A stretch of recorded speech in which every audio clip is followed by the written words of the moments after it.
Rapid test kits aren't the only thing flying off of pharmacy shelves. So as you can see, some of our most popular items would be the cough syrups, actually, that are disappearing quite fast from our shelves. Over-the-counter children's cold and flu medicine is in short supply.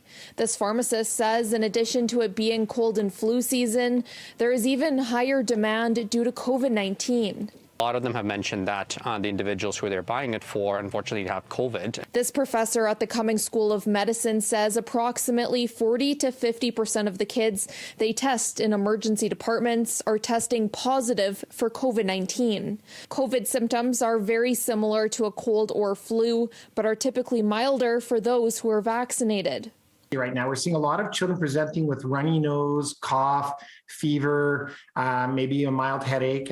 Younger children are presenting often just isolated fever in some of the really young kids. Friedman says evidence has shown that using cold and flu medicine typically does not reduce or eliminate a runny nose or cough in children before their teenage years, but says these products are different from antipyretics, which are designed to reduce a fever. Tylenol or Motrin or Advil.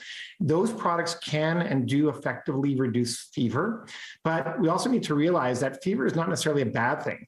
So fever actually allows the body to fight the infections better in a lot of children. On social media, one mom says, "It took me a solid hour to find a store that had any children's Advil, Motrin, or Tylenol in stock."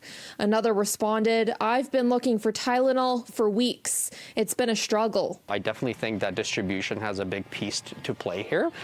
And at the same time, the demand has just been much more overwhelming than I have ever seen before. In Edmonton, Laura Kraus, City News.